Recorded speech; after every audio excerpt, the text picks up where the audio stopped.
We're very pleased to announce our new StarSense Explorer Dobsonians. The telescope tube features a larger aperture than the other StarSense Explorer telescopes.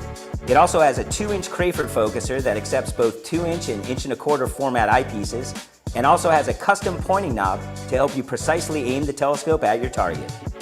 Both the tube and base have carry handles at their balance points, and of course, the exciting StarSense Explorer dock. Simply place your smartphone in the dock and launch the app. Choose from the best objects to view, then just move the telescope to follow the arrows to your target. When it's ready to view, the bullseye turns green. It's easy to do because of the patented StarSense technology.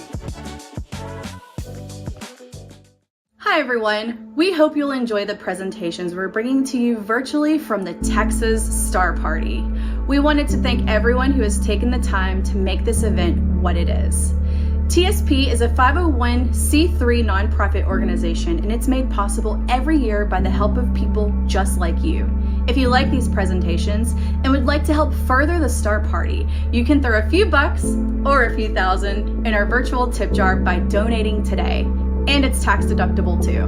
Make sure to share these videos with your friends, any clubs you're a part of, and most of all, remember to have fun. We hope to see you in person next year.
Good evening, everyone.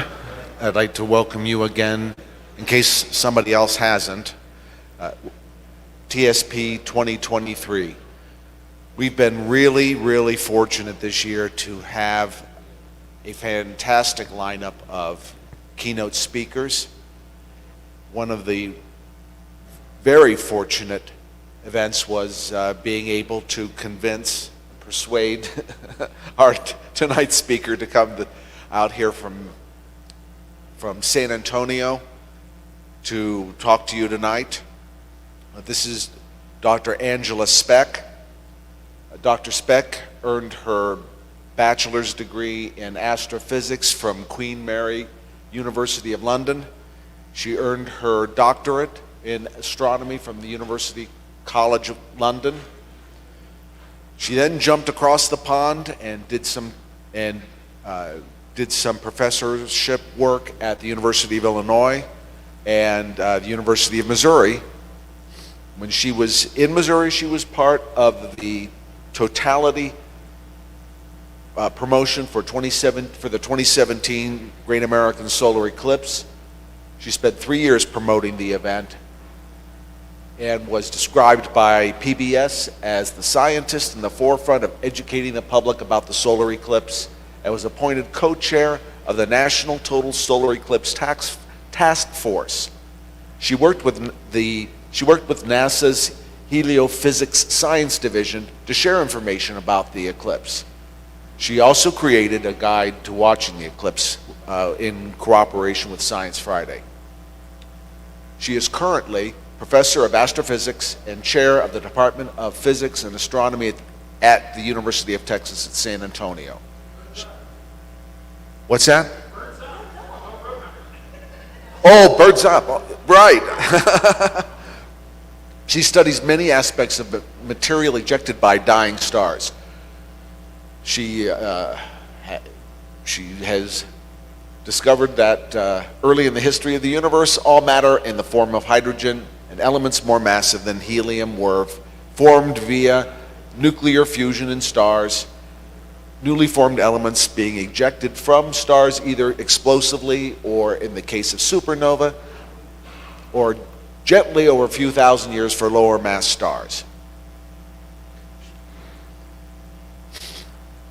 In order to understand the nature of the material that goes on to enrich the interstellar medium, Dr. Speck has investigated the need to understand dust and molecule formation and processing during the lifetime of a star, during the asymptomatic giant branch phase, the protoplanetary nebula phase, and planetary nebula phase. Her group investigates the nature of circumstellar material around the asymptomatic giant branch phase of stars and the phases that occur during and after the deaths of stars, the protoplanetary nebula phase and the planetary nebula phase. She also studies dust shell morphologies, relative locations of different molecular, ionized, and dust species, and mineralogy of the interstellar medium and dust. So this is a very important and lively topic on the growth and evolution and deaths of stars and how the building blocks of life came to be. Dr. Speck we are honored to have Dr. Speck address us tonight. So please give her a very warm TSP welcome. I'm sure we'll all enjoy her presentation. Thank you, Doctor. Thank you. Hello, everybody. Okay, so having heard all about my wonderful research on stardust, now we're going to talk about eclipses. I'm going to start from real basics because although I know most, if not all of you know some of this, you won't know all of it. So I want to make sure I bring you all along with me. Okay, so let's start with what an eclipse is. An eclipse happens when the moon gets between the Earth and the sun. That's pretty obvious. But to understand when that happens, how often it happens, where you need to be to see it, we need to think about the whole system. So I'm going to start by talking about phases of the moon. So here I've got a moon phase calendar. We've got a full moon every month. We've got a new moon every month. And if there's a dot on it, it means there's an eclipse. So here there was a total eclipse in April. Here's the eclipse that's going to happen this October. Now, to understand when we get eclipses, we need to understand the causes of these phases, why we get full moons, quarter phase, and so on. So here I have a not-to-scale model. I emphasize not to scale. Here's the Earth. The sun is somewhere over there. The sunlight's coming in, and the moon is going around the Earth. Now, there is only one moon, not 8, I know it looks like there's 8. In each case, half of the moon is lit up, the half pointing towards the sun. When it's in this position, we cannot see it. That's why we get new moon, and it's nice and dark for seeing stars.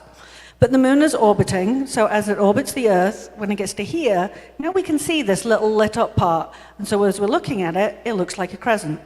It's not going to stay that way for long because the moon's going to keep moving, and a few days later, now when we look at it, it's going to be about half full. But it's going to keep moving until we get to the other side of the Earth, and now we get to see the whole of the lit up side. We see a full moon. But the moon's going to keep on moving, and so as it moves around, it's going to get smaller and smaller till we get back to new moon. Now, this probably all seems obvious, but when people look at this, they'll go, well, wait a second, if we get a new moon every month, why don't we get an eclipse every month? The moon is between us and the sun. Likewise, when we have full moon, wait a second, how do we get a full moon? The Earth's in the way. How's the light hitting the moon? And so we have to think about this in 3 dimensions. And this gives me an excuse to mention my favorite Star Trek movie, because in Star Trek II, The Wrath of Khan, there's this whole bit where they're talking about his battle strategy and how he thinks 2-dimensionally. And that's Khan, by the way. And in fact, that's true of most of us. Although we live in 3 dimensions, we have a tendency to think in 2D. And so people think about this is really the structure, but it's not. And what's actually happening is that the moon is not completely lined up. It's at an angle. So if we say that you guys are the sun, my face is the Earth, and here's the moon, we're only going to get an eclipse when it's properly lined up. Most of the time, the moon is up here or down here. So if it's down here, down near my chest, it has to go around the Earth, so it would end up here. And so when it's up here, you guys can still see it. That means that there's a lit up side that we can see. Okay, so that's the basics of how moon phases work and how we get to see the full moon and the new moon and not have eclipses every month. So this is kind of showing this again. The angle of that orbit is at 5 degrees to the plane of the ecliptic. So what we have is, in this case, the sun is, oh, no, go back the other way. The sun is somewhere up there, the sunlight's coming in, and the shadow of the moon is not hitting the Earth, and also the shadow of the Earth is not hitting the moon because it's offset. But as the Earth orbits, now it's moving in, oh, my laser may have died. Well, that's good. The Earth's going to move in its orbit, and so now when the sun is now up to the top left, when there's a lining up, now you actually get a lining up, the moon is in this position, you get a lining up, and the shadow of the Earth hits the moon, the shadow of the moon hits the Earth. Now at this point, I want to ask a question. How many of you have seen a lunar eclipse? Not surprising. How many of you have seen a total solar eclipse? That's quite a lot. Okay. How many of you had seen one prior to 2017? I figured. Okay. Now, the reason I ask this question is that, when we look at this, the moon ends up in the Earth's shadow, and actually, let me go to another view graph for this because it's easier to see on this one. So this is basically the same thing, but I'm back to 2 dimensions. And what I've got here is the shadow of the moon is not hitting the Earth, the shadow of the Earth is not hitting the moon. This is what it's like most of the time. Only occasionally is it going to actually be lined up. But what I want you to notice is that to see the moon blocking out the whole of the sun, that is to be totally in the shadow, you have to be on exactly the right bit of the Earth on that side of the Earth. I don't suppose anybody, oh, there we go. Can you see that? Okay. But for the lunar eclipse, the whole of that side of the planet will get to see it. So as long as you're on the night side of the planet, and it's not cloudy, you can see a lunar eclipse. Whereas for the solar eclipse, it's only covering a very small area. Now I want to bring a few things together and put together the things that we've talked about so far. So here what I've got, oh, my laser pointer is being very weird. There we go. Okay, so here's the sun. Here's the Earth going around the sun. Here's the moon going around the Earth. Here it's above the plane of the sun and the Earth, and so we're not getting an eclipse. But as the Earth is orbiting the sun, when it gets to this position, now when the moon gets around here, it's lined up, it's in the same plane, and we get an eclipse. But as the Earth continues in its orbit, it's now out of alignment. It's really, really out of alignment until it gets back around here, and it's back in alignment again. The point of talking about this is that we actually get a lining up of the Earth, Moon, Sun system twice a year, twice in an orbit. It's not exactly every 6 months, but it's about every 6 months. Now, not every single one of those is going to be a total eclipse.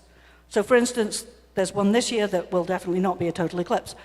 But there will be a lining up every 6 months. And in fact, we get a total eclipse somewhere on the planet about every 18 months. Okay? But you have to be on the right bit of the planet. Oh, don't need that one. Now, here I've still got the Earth, Moon, Sun system, and I've got the moon here. If you want to be standing on the bit of the Earth where you can't see any of the sun at all, you have to be on that little spot there, okay?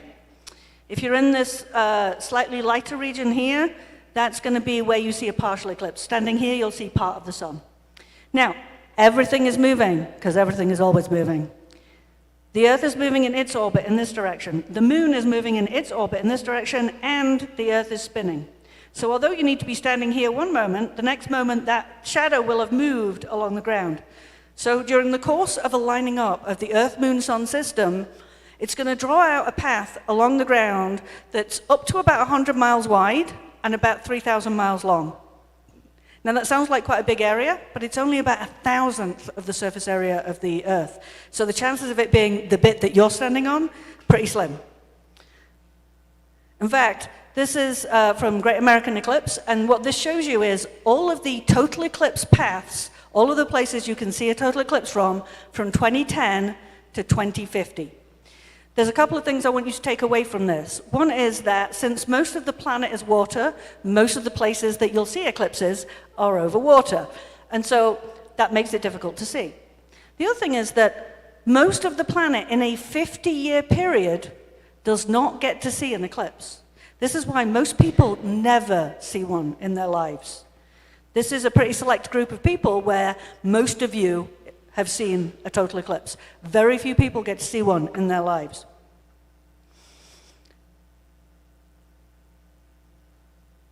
Now, I know that you've all seen one, so I'm probably going to go, nearly all of you have seen one, so I'm going to go fairly quickly. But every eclipse is a little different. So I'm going to talk about the sort of things you experience, and it may be things that you haven't had a chance to experience yet. First of all, obviously you get a partial. As the moon is moving in the way, you get a partial eclipse. And there's some really cool things to witness during the partial phase. I'm sure you all know that you need to be wearing eclipse solar viewers. If you don't already have some, start getting them now. I have UTSA ones because, yeah, why not? You can ask me questions about safety and things later. So let's talk about what's happening during this partial phase. Well, first of all, if you weren't paying attention, if you didn't know there was an eclipse, you wouldn't even notice there was anything going on until you got to around here, okay? You need to have blocked out about 75% of the sun before you'd even notice that there was a change in the light. Now, at that point, it's not just us that will start to notice, other animals will start to notice. So what you're seeing here is birds. So whether you live in a city or in the country, around sunset, but before it gets dark, birds do this flocking thing, right? They all flock and they make lots of noise. Then when it gets dark, they all go to bed. Same thing happens during an eclipse. But it gets to about 75–80% of the sun is covered up by the moon, and now it's dark enough that they think, oh, the sun's set, it's time to start doing our flocking thing. Let's fly around and make loads of noise. And then it goes dark in an instant, and they all land and shut up all at once, and it goes real quiet. There are other animals that do things that I'll talk about in a minute. The other thing is that you'll see interesting patterns under trees. Most people here are familiar with optics, but it's one of those things that people don't think about what's happening when they look under a tree. Just on a normal day, when you look under a tree and it has that kind of dappled appearance, and it's because every gap between leaves is behaving as an aperture, and it's making an image of the sun on the ground. On a normal day, that image is just a circle. But during on eclipse day, you get to see all the little crescents. Now, this is actually from the annular eclipse that happened in 2012. This was actually from a location that they didn't see full annularity, they just got a partial. But what they did here was they just used a hole punch, and they punched this out. And then you can see the word eclipse and the date of the eclipse projected as images of the partial eclipse. In fact, you can do all sorts of things. A colander is a useful prop. Anything that makes gaps.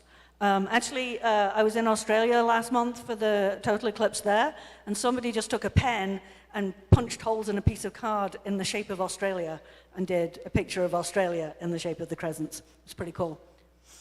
In fact, you can even use your fingers and make the apertures in the gaps between your fingers. Some of you may know Rick Feinberg. He was editor of Sky and Telescope a long time ago, and then press officer for the American Astronomical Society. Those are not his feet, by the way. But he's basically doing this. The sun is passing through the gaps between his fingers. They're behaving as apertures, and it's making patterns on the ground. So even if you don't have the solar viewers that let you look directly at the sun without damaging your eyes, even if you don't have a handy colander or a piece of card to stick a hole in, you can improvise and get to see what's going on. Now, I already mentioned the birds, but there are some other things, and I like the fact that I get to mention birds and bees in the same time. Slightly perverse, sorry. During the 2017 eclipse, there was a study done that showed that bees stop buzzing during an eclipse. It's actually a bunch of elementary school kids who did the observations. And this other picture is from Wyoming, and plants were changing their water uptake during the eclipse. So there's a lot of different things that happen during an eclipse. I'm not even going to get into the science that we can do beyond this during an eclipse, but feel free to ask me questions because there's so much going on. So the moon is moving in the way.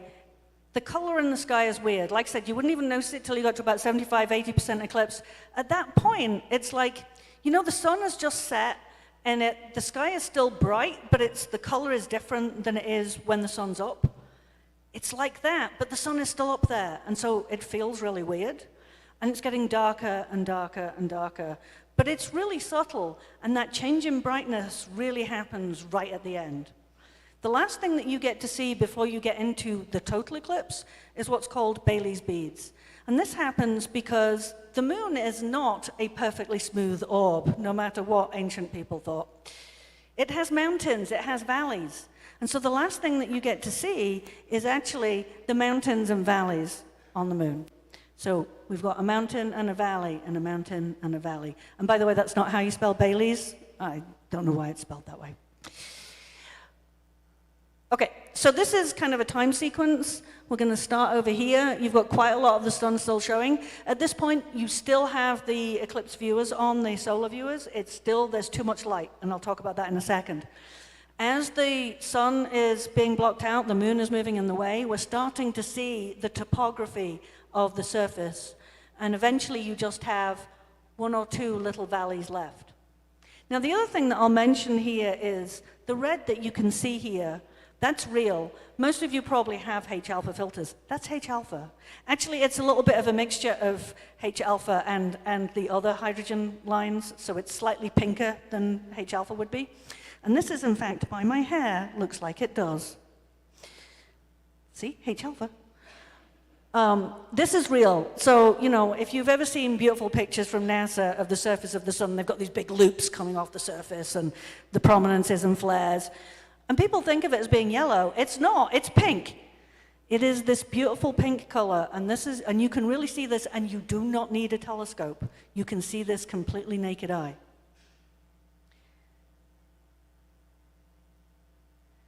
Now, in fact, the very last thing you see as you're heading into totality, and some would say, don't even try to watch the first one, just watch the second one. I'll come back to that in a minute, is the diamond ring. So you're going to have one valley that is the deepest on the side that the moon is moving in the way, and it's going to be letting through sunlight. But now you've blocked out enough of the sun that you're starting to see the sun's atmosphere. So here we have the sun's atmosphere, the corona.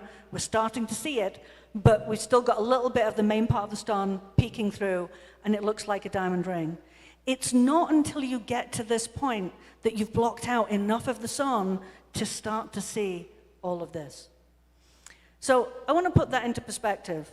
During a total eclipse, what you see from the sun, you see its atmosphere, is about as bright as the full moon. The main part of the sun, the regular yellow thing, circle, is 1,000,000 times brighter than the full moon. But what that means is that even with 0.1% of the sun showing, that's 1,000th of the sun still showing, it's still 1,000 times brighter than the full moon. In fact, even with 0.01% showing, with a 10,000th of the sun showing, there's still 100 times more light. So all of you know, you want to get to totality, you want to see the whole thing. But when your friends are like, oh yeah, I live at 90%, I'll be able to have a great time. You know what? 99.99% isn't good enough. There's still too much light from the sun. You have to actually get into 100%. And I may come back to that once we get into the eclipses that are actually happening. So this is an image of a total eclipse. This one came from Rick Feinberg. This was taken up in Madras, Oregon. I think many of you saw this eclipse and can probably say, yep, this is what it looked like. This is what it looked like in Missouri, where I saw it. You can just about see it here, a little bit of pink and a little bit of pink here. Those are those prominences I was talking about. You can see them without any magnification. You just need to have good eyesight or glasses. And it really looks like this. The other thing is you're going to get to see stars and planets. That one is Regulus. Where I was in Missouri, it didn't get dark enough to see any stars. We got to see Jupiter and Venus, but we didn't see any stars. How dark it gets varies hugely, and it depends on all sorts of different issues, including how high up is the sun, how humid is the atmosphere, do you have any scattered clouds, because it's all about how much light is being scattered around, okay? So how dark it gets varies hugely. But the other thing that you see and experience at this point when it's totally eclipsed, well, first of all, you just blocked out the sun. This isn't something you just watch. It gets cold. It can get 10 degrees colder. Think about what it's like when a cloud moves in front of the sun and you feel that blessed relief of not having sunlight burning your skin anymore. Sorry, Scottish skin. It feels cooler. Well, now you just blocked out the sun completely. It can really feel a lot colder. But that change in temperature also gives rise to breezes, so you'll start to feel breezes on your skin. You're also going to be listening out for the birds all stopped, dogs start barking, cows go back to the barn, people start screaming, really screaming. But you also want to look around at what's around you. If you're in a place where you can see the horizon, I want you to imagine that you're driving west at sunset. The sun has just set. You've got those beautiful sunset colors on the horizon. But behind you, it's already black. Well, it's like that, except that now it's black up closest to where the corona is, up by the sun. And as you move your head away from the sun in any direction, it's going to get lighter. And all the way around the horizon, all 360 degrees, you have those sunset colors. There is so much to take in during an eclipse. For me, for this one, I got 2.5 minutes, and it was the shortest 2.5 minutes of my life. This one is an image from taken in Exmouth, Australia. This is from a month ago. There's a couple of things I want to mention here. First of all, this one we had 62 seconds. 62 seconds. And we went all the way to the other side of the planet to see it. That's how good it was. A couple of things I want you to notice here. First of all, the shape of the corona. It's more in all directions. The sun is more active right now, so that's expected. So this should be more like what we see. This was also much brighter than it was in 2017. The other thing that hopefully you can see is these enormous prominences in pink. They really were that big. Now this is partly because this eclipse was where the moon is very close to not actually covering the whole of the sun, so you're really seeing close to the surface, so you're seeing more of those prominences. They're also bigger because the sun is more active right now. Okay, I'm not going to dwell on this, but if anybody wants like the whole breakdown, I can share my slides. But these are all the things you're trying to look at. At the same time, you're trying to look for the planets and the stars and the thing all around and listen to the people screaming and are there birds and are there insects making funny noises, and there's a lot to take in. Now, I want to digress briefly because I said that not all of our eclipses are going to be total. And in fact, the next eclipse anywhere on the planet is in 149 days, and it will be visible from Texas. Maybe not this bit of Texas, but it is visible from Texas. So I want to talk about why we get these different types of eclipses. So first of all, we have to remember that the moon's orbit around the Earth is not a perfect circle, it is elliptical. This is a little exaggerated, but it is about 10% closer at its closest point compared to its furthest point. If you bring something closer to you, it looks bigger. If you move it away, it looks smaller. So the moon is not actually changing in size, but it's apparently changing in size. Now, obviously, it goes through perigee, the closest point, every time it goes around, and apogee, the furthest point, every time it goes around. But it only goes through this point and is full moon about once a year. That's what is often put out in the press as the supermoon. It's not really that impressive to look at, it's just a bit bigger than usual. However, if my full moon is here, then my next new moon and the one before is going to be when the moon is at its furthest point. It's a little bit too small and it doesn't block out the whole of the sun. Now it gets worse than that because the Earth's orbit is also not circular.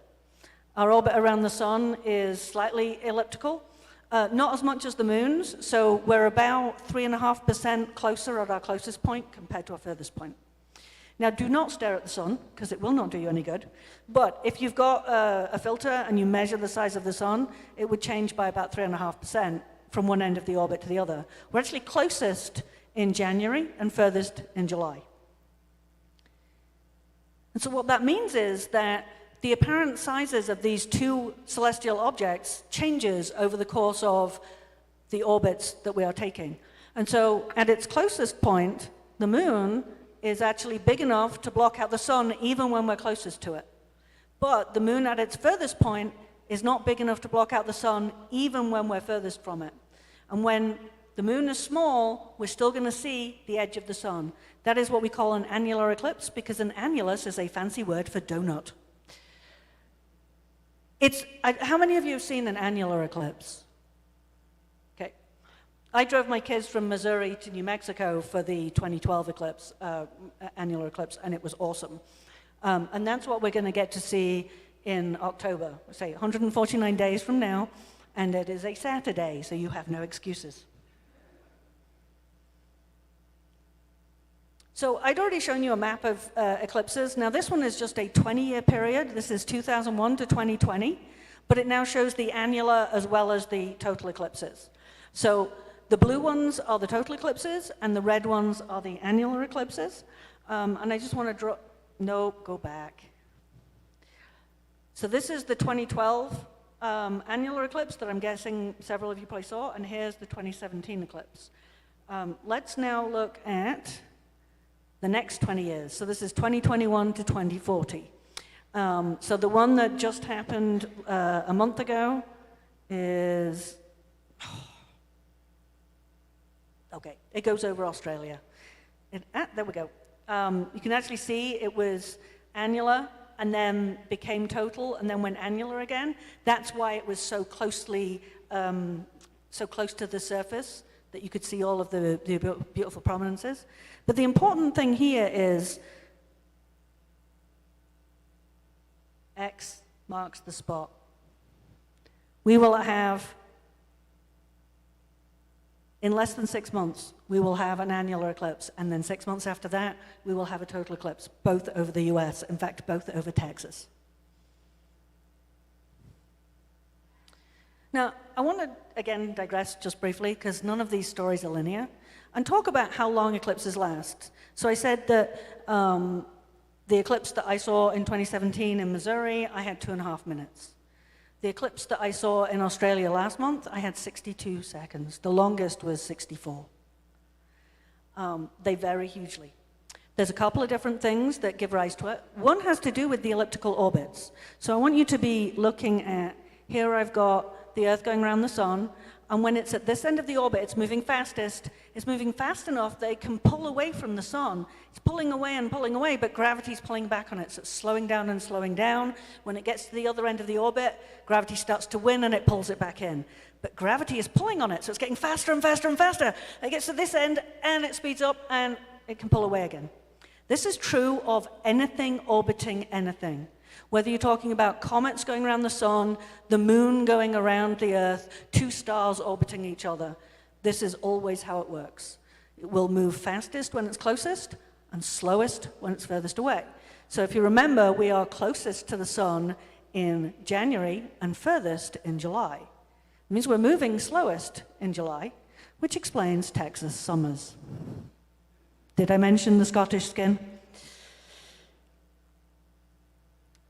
The other thing is, where are you on the path? Now, actually, the shadow of the moon is not a circle. You can think of it as being, unless it is directly overhead and the shadow is straight down, it's not going to be a circle. It's going to be an oval, right?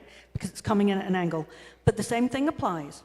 So what I want you to think about is, as the shadow is moving along the ground, if you are close to the center of that path it's going along, you will be under that shadow for longer. And as you get closer to the edge, like the number 1 point, you get less and less time.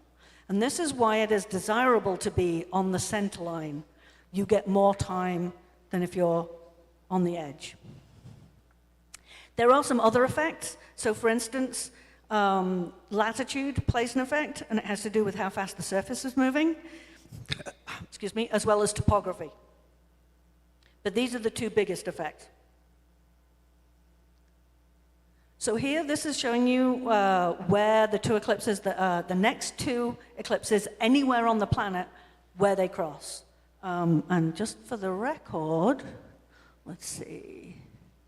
My house is right about there. Just saying. So if you want to see the annular eclipse, you want to be between the blue lines, and closest to the red line will give you the most time. And likewise for the total eclipse, between the blue lines and closest to the red line. So let's talk about the annular eclipse first, because like I said, it's 149 days. Actually, everywhere in the dark blue, we'll see a partial eclipse. But if you want to see annularity, that is the actual ring of the sun around the moon, you have to be on the yellow line. You can see quite a large area gets to see that. This is just another view of it, but it also shows you where everybody else gets a partial. So the point here is that the whole of the US sees a good partial. So all of your friends who are like, they're not really into astronomy, but they're like, might be cool. Get them to go out and look at it, because they don't even need to travel. They will see a partial. So this is actually showing basically, so we are right here. So we're not actually quite on the path of the annular eclipse, but you can see where it goes through here. If you don't know about this website, and if you just search for ex Hubie and eclipses, it'll pop up. Basically, it uses Google Maps, and you can then zoom in, and if you click on it, let's see, did I put that on there? Oh, I thought I'd put a picture on there. Never mind. If you click on locations, it will pop up information like altitude, time, how much of an eclipse you're getting, all sorts of stuff. This is actually, again, from Great American Eclipse. If you aren't familiar with this website, it has so much great stuff on it. Michael Zeiler, who runs it, is on the National Task Force, so he lets me use his stuff. But this one actually has the times, so you probably can't see this well, but on the center line, it's nearly 5 minutes in annularity. Okay? So it takes about 2 to 3 hours for the whole thing to happen, but actually seeing the ring of the sun is up to about 5 minutes. So let's talk about the main event, because this one's going to be cool, and this is going to bring a lot of people to the path of totality. Again, everywhere on the darker blue area sees a partial eclipse, but unless you're on the yellow line, you don't see a total eclipse. And this eclipse goes over Mexico and the US and Canada. This is another zoom in, so again, you can see that even if you're up in Seattle, which is about as far away as you can get from totality and still be in the US, you still get a 20% eclipse. The place that's going to have the longest eclipse is down here where the little eclipse symbol is, in Mexico. The longest duration anywhere in the US is going to be on the border in Texas. So this is, again, zooming in, and I made a point of, so this is the sort of information that you get. What I did here was I clicked on this location. So this is giving you the location for what you get here, which is you actually don't get a total eclipse. You can see here, this is as good as you get here. It's a 92% eclipse, okay? But you don't have to go all that far from here to get into the path of totality. And this is where you're going to get to see the whole thing. And again, if you go to that same website, you click on any of these places, it tells you how high up it's going to be, what direction you have to look in, what times, but also how much of an eclipse you're getting. And for total eclipses, it tells you how much time you get in totality. So for instance, if you're in Kerrville or, nope, wrong one. If you're in Kerrville or Fredericksburg here, they get 4 minutes and 20 seconds of totality. You get a few seconds more, if that, a second or so more if you get down to the border, and just a tiny bit more into Mexico. But even down here in San Antonio, by the time you're where UTSA is, which is about here, you already get 2 minutes and 26 seconds. So you don't have to go all the way up into the center line to get a pretty decent time. Again, this is just showing the longest duration is actually right about here, and this is showing you contours of that. And so, again, Great American Eclipse is a marvelous resource.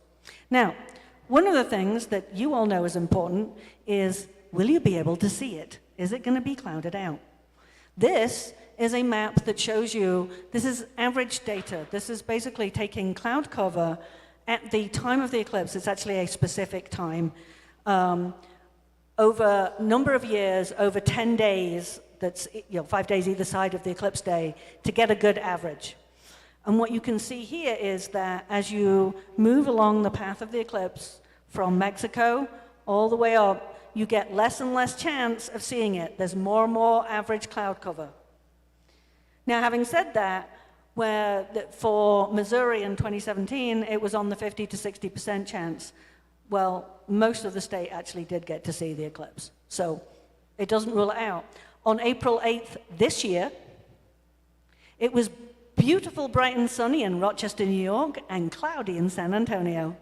So this is climate. Weather is a whole other thing. But it means that a lot of people will be choosing Texas as their place to view the eclipse. So this is just to kind of bring all of that together. We have 149 days until the annular eclipse, and we have 326 days until the total eclipse. But I'm not done yet.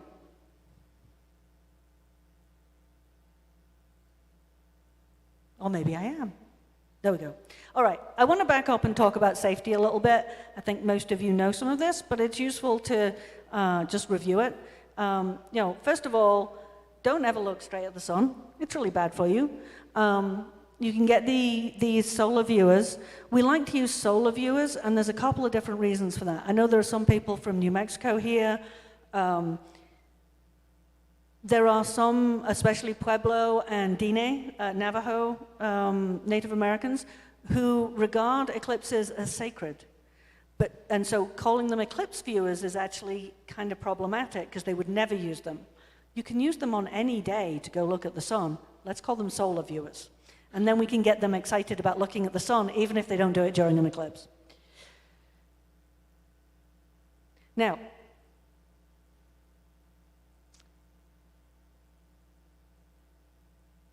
during the totality, you do not need anything. You do not need anything at all. It is completely safe. Remember I said it's about as bright as the full moon. You can just look at it.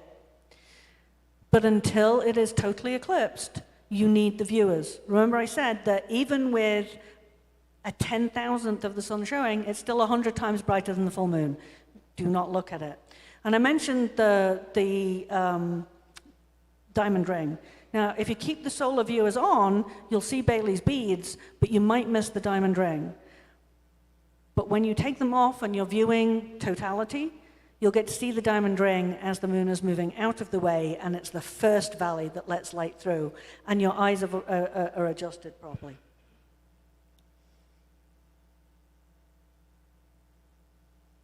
So this is just a view through the viewers. Actually, this is not a good image because it looks like you can see clouds. You cannot see anything that is not the sun. You can take a pretty powerful laser and point it at these things and it will not pass through. It only lets in a millionth of the light. Since this is an audience of mostly astronomers, make sure that you have good solar filters. You can just buy the film and make your own, but make sure that they are carefully made and that they are snug. And don't forget to protect the finder as well as the main lens. Now, I want to talk a little bit about planning, because one of the things that we did for 2017, and we're doing again for this year and next year, is trying to get communities ready. That top left image there, you can actually see the date and the time. That is Wyoming after the eclipse. Okay? This happens wherever you go. If you went to Carbondale, there were lots of people went from Chicago to Carbondale, Illinois. It takes about 4 or 5 hours to drive down. It took them 16 to 18 to drive back. This is just people trying to get out of Wyoming. In some places, we had the Department of Transport on board, so they started to use the messaging. We certainly had that in Missouri.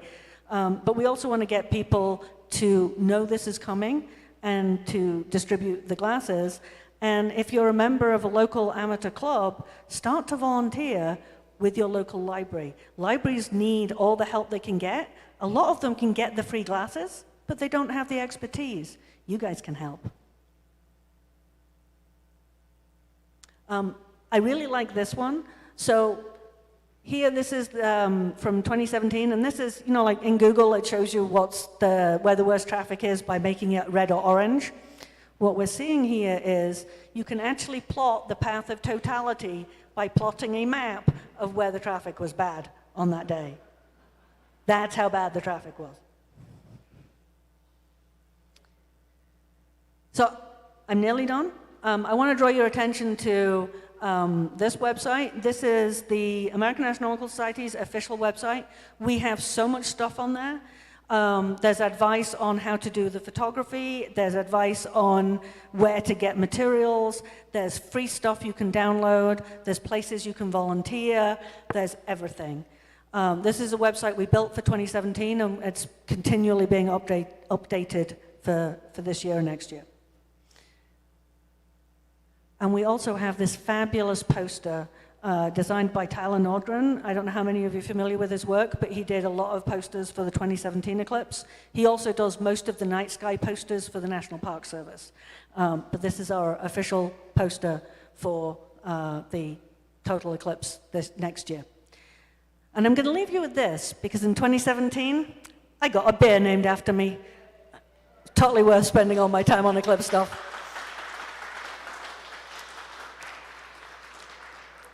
And I will actually stop there, and you can ask me any questions you like.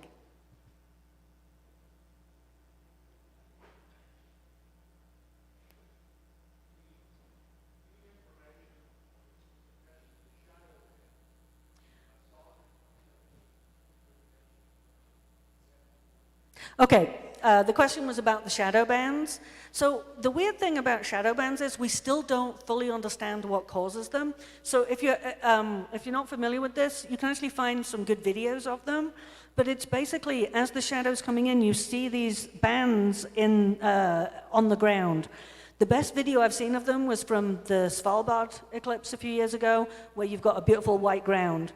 In Australia last month, we put down a t-shirt so that we had a white surface. We saw nothing. So it's very variable.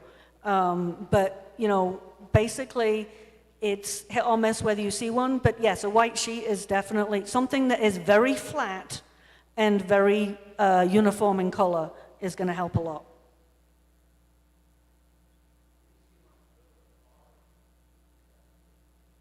You saw them on the hood of a car? Yeah, I mean, you've got something that's a nice smooth surface, so any sort of smooth surface is going to really help you.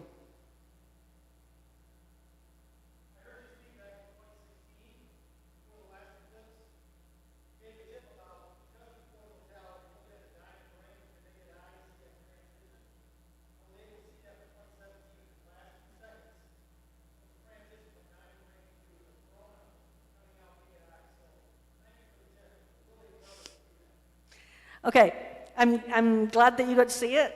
I did it the other way around in Australia, and I actually really enjoyed being able to just focus on the Bailey's beads. So I think, you know, this is one of those things, as you see more of them, you can choose which things to spend more time on. Did you have a question as well?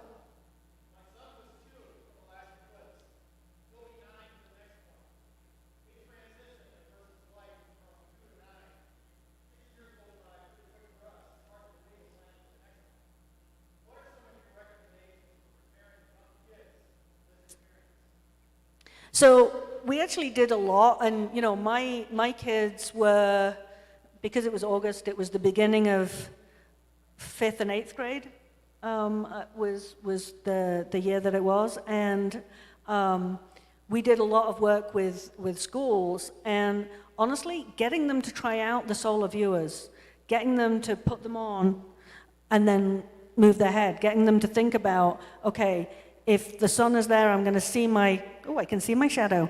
There's my shadow. Put them on, turn around, and you can do that on any day.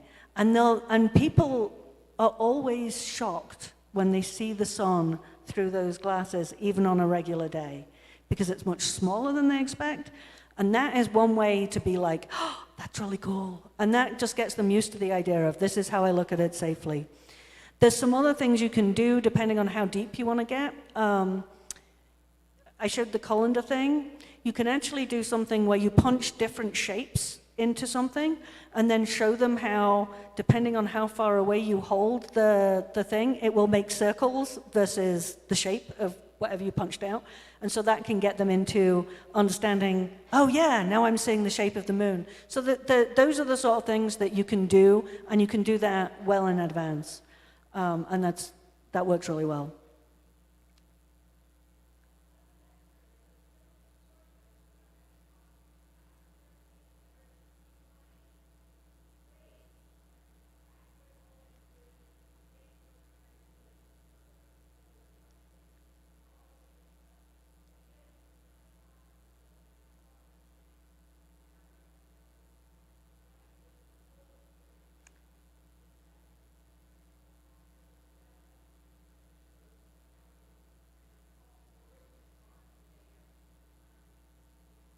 Excellent. I don't know if everybody heard that, so I'm going to try to repeat it. So this was a Curious George episode. Was that season 12, episode 7? George's Dark Day. Yeah, I'm definitely going to look that up now.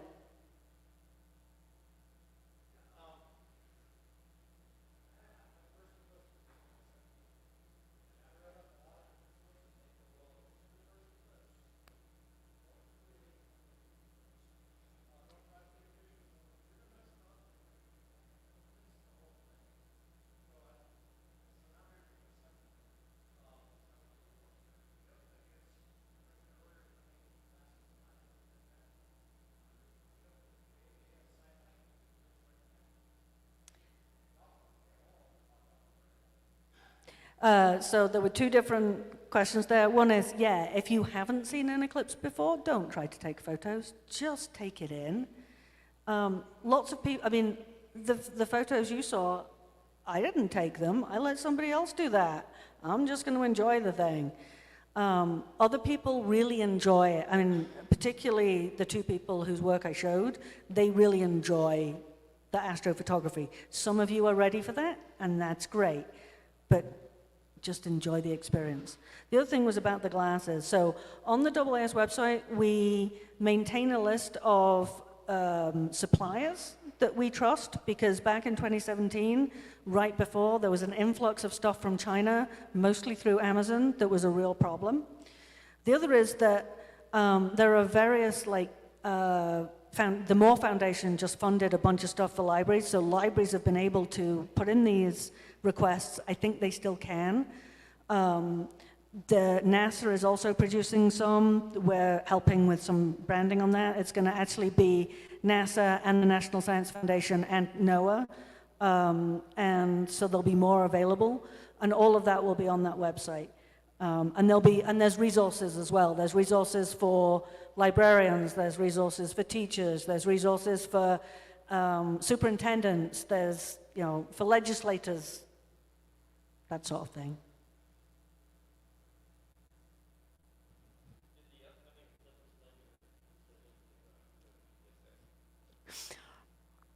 Many believe that to be the case. So let me put this in context for you. So I decided when I was 5, I was going to be an astronaut, and I wanted to see an eclipse. Okay? Those were two things. I needed to be an astronaut, and I needed to see an eclipse. The first eclipse in the UK, which is where I grew up, in my lifetime, happened in 1999, 6 weeks after I moved to Illinois. And I knew it was coming, because I knew when I was 5. And it's like, but you can't turn down a job because there's an eclipse. So then I still hadn't seen one, and then we were going to go to Southern Africa for one in 2001. There was one 2 days after my 30th birthday. And then me and my husband decided to get married, and we spent all our money on that instead. And so my first eclipse was actually 2017. And I'd already been, by the time it happened, I'd been at Mizzou for 15 years. When I was asked to apply for the job at UTSA, it didn't even occur to me, and my motivation for moving was entirely different. Feel free to ask me questions about that. But when I realized what it meant, I was not unhappy. People now believe that I will have to, take a job in Spain or possibly Australia in the next year or so.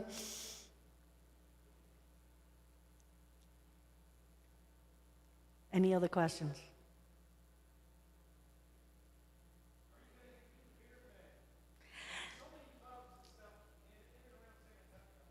So one of the things that's really kind of messed up the planning is with the pandemic, I was already doing outreach 3 years out, and but also I'd been in Missouri for a long time. I was well known. I was the source for any astronomy story in the news for most of Missouri, including St. Louis and Kansas City. And so I was already kind of famous in Missouri, and that's not the case in San Antonio, in part because I haven't been there long enough, and in part because of the pandemic, in part because Texas is weirdly bureaucratic. That's a whole other thing. And so I haven't kind of got that far yet, but, there's still time. If you know brewers that want to name a beer after me, then, I need another one.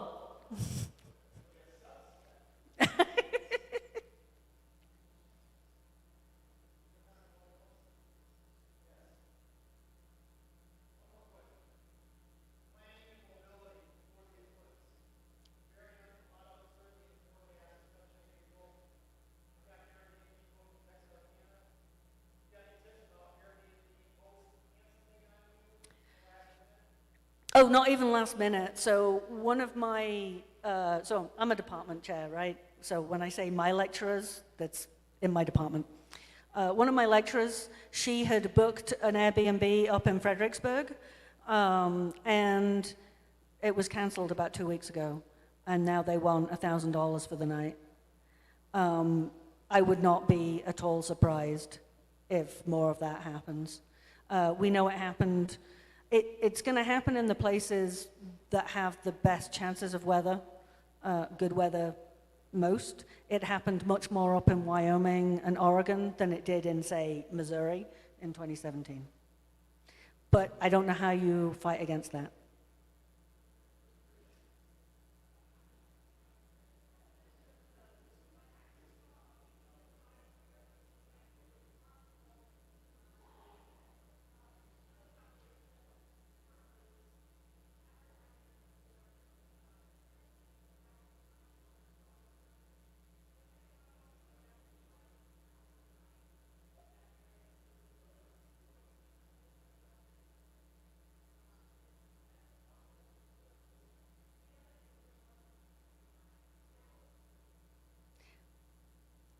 I mean, I think that's another issue, is that there are so many, especially with places like Dallas, Indianapolis, Cleveland, Rochester, Buffalo, there are so many more places with a lot of hotels than there were for 2017. I think that's going to alleviate the problem a little, but you're still going to have people grabbing money. That's just going to happen. Oh, where am I going to be? I will be on the campus at UTSA. I've seen 3 so far, and so this will be my 4th, and I'm department chair. I should be leading my students to see this. Now, my dean, the dean of the College of Sciences, is also an astronomer, and he is like, I know I should be on campus, but I want to go to Fredericksburg. You do you. I'll entertain the troops. But for the annular eclipse, it's on a Saturday in October, and we have a football game. Now, you can't be in the dome, but it's early enough in the day that I plan to be down at the tailgates and getting all of the football fans watching. There we go.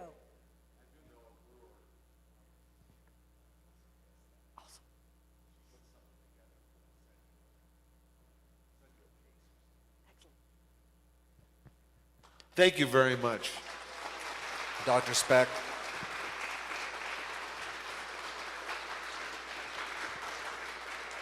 In gratitude for your presentation on the total solar eclipse and for remaining behind to lead the charge for the troops while the commanding general does what he wants, I would like to, it is my pleasure to award you a certificate of participation in TSP 2023.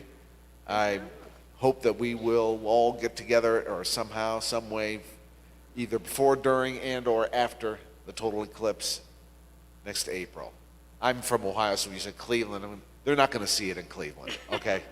They are not going to see it in, but it's on Lake Erie, and it's in the Ohio cloud zone.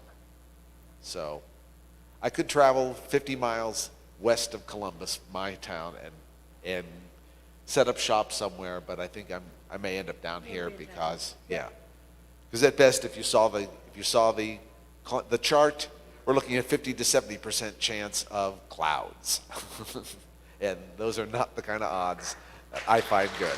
So thank you very much appreciated. Thank you.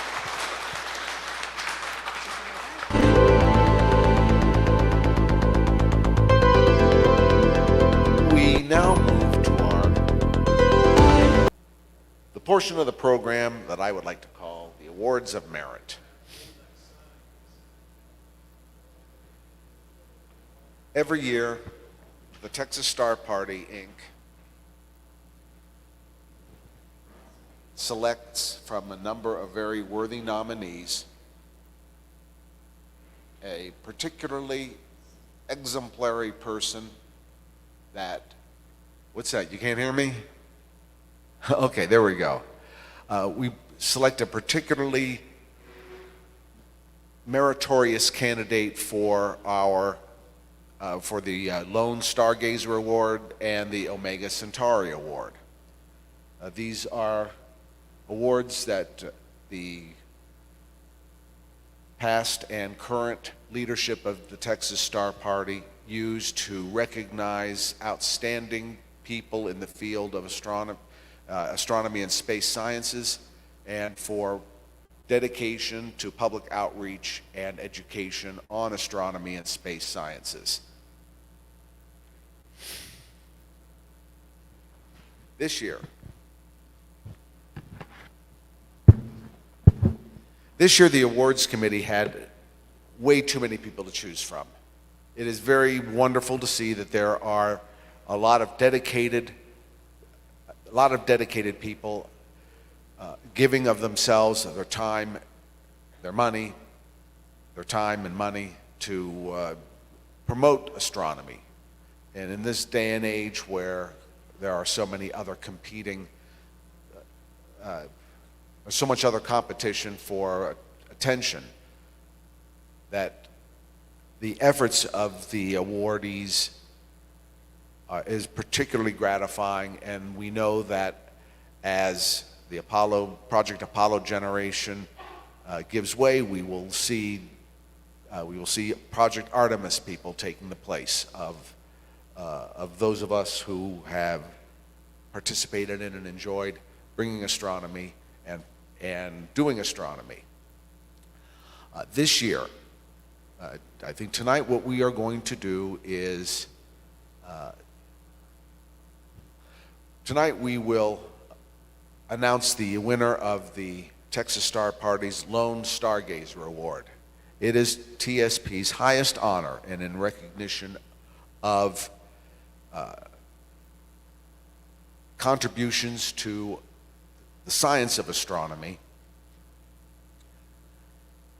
I'm proud to announce that the Lone Stargazer Award for 2023 is going to an individual who is and has been a participant here at TSP for several years. The winner of the award is a doctoral candidate in my hometown of Columbus, Ohio, at The Ohio State University. She gave us a very excellent, wonderful presentation, and she is currently working on the progenitors of gravitational wave events, and she has published her first author page in the monthly notices of the Royal Astronomical Society Journal. About a year and a half ago, she started her PhD program in the Department of Astronomy at The Ohio State University and has just completed her second year. Her research now involves modeling the chemical evolution of elements as well as galactic archaeology. We are very, very pleased to have such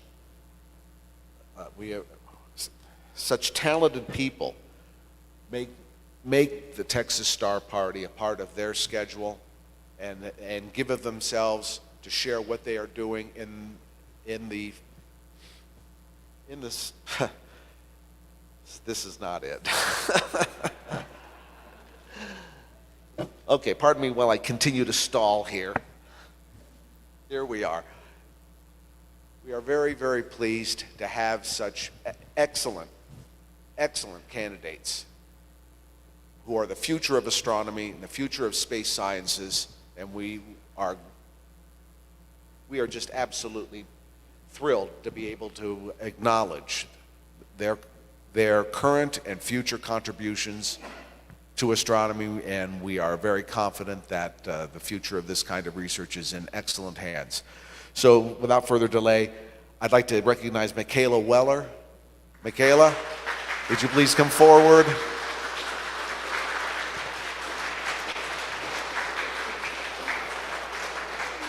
What's that? They never do.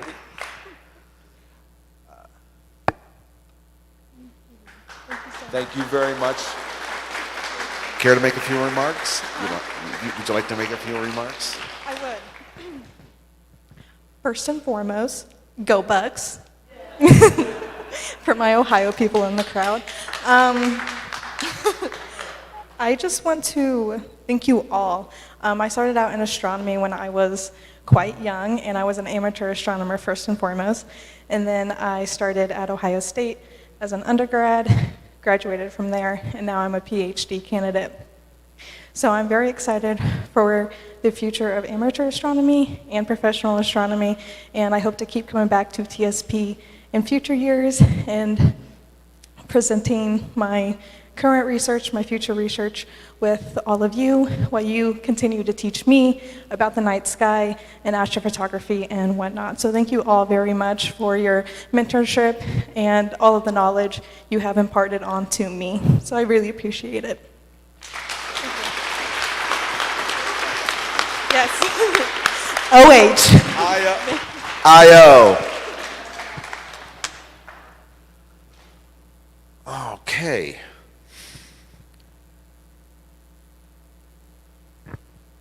Anybody know any good jokes?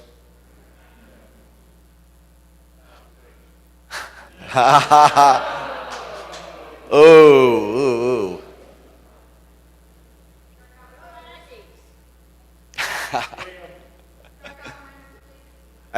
I'm sorry? Okay, dark out reminder. We 30 minutes from now, it's 8:15, and 8:45 dark out will be in effect, even if it may still yet be light outside. So please watch your white lights.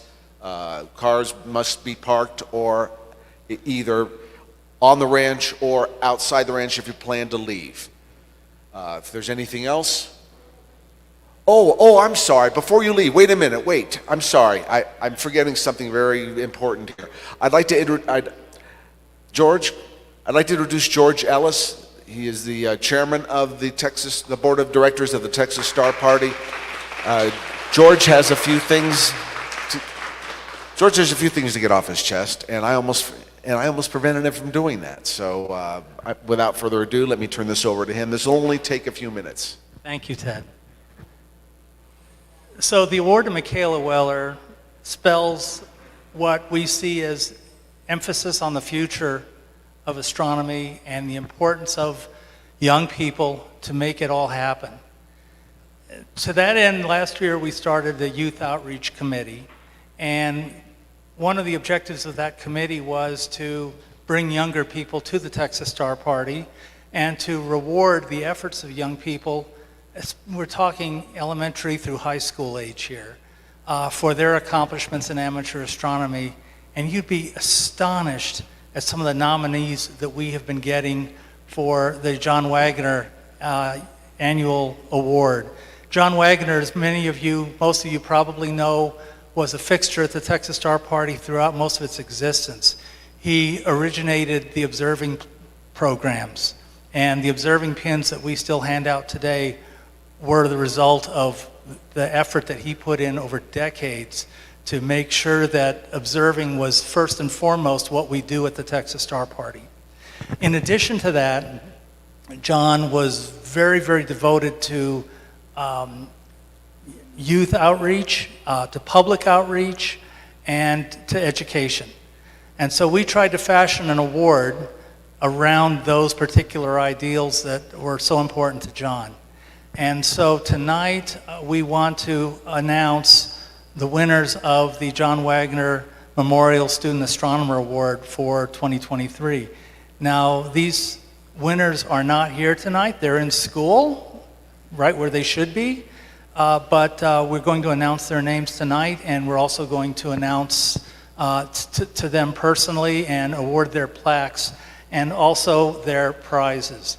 Celestron will, for the second year, award a StarSense Explorer DX130 AZ telescope or a collection of Ultima Edge flat field eyepieces and a Nexco DX smartphone adapter kit to the winner. So that said, I'm going to just take a couple of minutes to give you highlights of these students' amazing careers. I'm going to start with a young lady by the name of Rishika Porlandia. Rishika is an 11th grader at Colleyville High School in Colleyville, Texas. And in terms of education and outreach, she, as an 11th grader, is the director and founder of a nonprofit called Space-Time Archives, which is an international astrophysics, earth science, and aerospace outreach program which reaches over 5,000 US students and hundreds more internationally. Her initiatives in this area included establishing national physics workshops, YouTube tutorials, physics tutoring and counseling from undergrad programs with members of Columbia University, Georgia Tech, and UT Austin. In terms of observational astronomy and research, she worked as an intern with NASA STEM Enhancement in Earth Sciences, or SEES, serving as the team lead of the Galaxy Classification Team at UT Austin. Her work included galaxy classification, novel algorithms to NASA regarding supermassive black holes and the relationship between their optical source radius and the thermal activities of emitted jets. Rishika was invited to present her NASA SEAS research at the AGU Fall 2022 conference. Let me remind you, she's an 11th grader.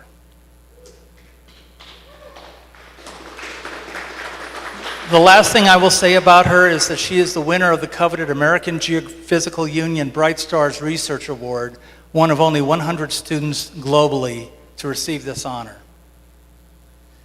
We have another winner as well. It's nice to know that there are more than one of these kind of people. Christina Ding is an 11th grader at the Hockaday School in Dallas. Christina was selected as an ambassador of the International Astronomy and Astrophysics Competition, spreading interest in IAAC involvement in high school and the collegiate level throughout her community. She received the President's Bronze Award for Youth Outreach Service in 2022 for her efforts. In terms of astronomy education, she worked for 3 years as one of 10 high school students who provided weekly lessons in English, math, and astronomy to students in underserved parts of China. Of these, she was one of only 2 who taught astronomy, and her classes were highly sought after. She completed 3 massive open online courses in astronomy from Caltech, University of Sydney, and EPFL in Lausanne, Switzerland. These courses enabled her to learn at a collegiate level and taught her coding skills in astronomy that is essential for research. I'll say also that in terms of observational astronomy, she contributed standout submissions to the summer 2022 NASA Astrophoto Challenge, which received over 1,500 submissions. Lastly, in terms of research, she conducts work in collaboration with the University of Florida, studying how solar activity over many years impacts the Earth's climate. And you can look forward to reading an article of hers that will be published soon in the Astronomical League Reflector about her work on sunspots and their influence on the Earth. So, John, I hope you're listening. These are the kids that you've inspired.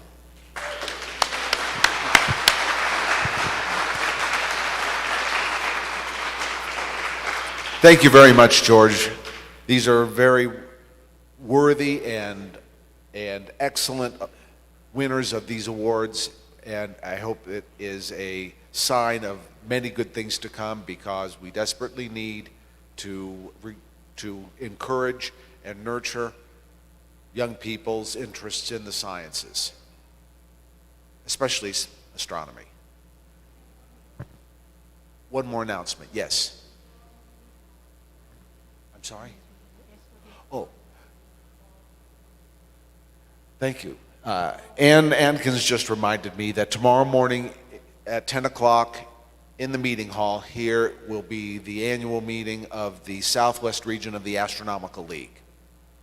So bring some popcorn and pull up a chair. Remember, okay, so we'll give you an extra few minutes. It's 8:20. Dark out will be at 9 p.m. That's 40 minutes from now. Give me an extra few. Any other questions? Hopefully we're going to have nice, good skies tonight. I tried to charge a toll last night to somebody who offered to pay me another $5 if I delivered clear skies. Well, I did. So he owes me $10, and he knows who he is, and I intend to collect. Yes, Brian, Brian, did you have something you?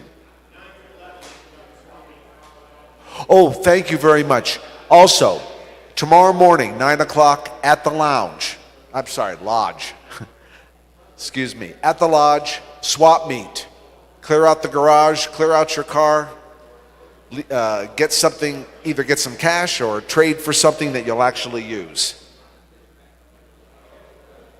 Enjoy your evening, everyone. Have a great night.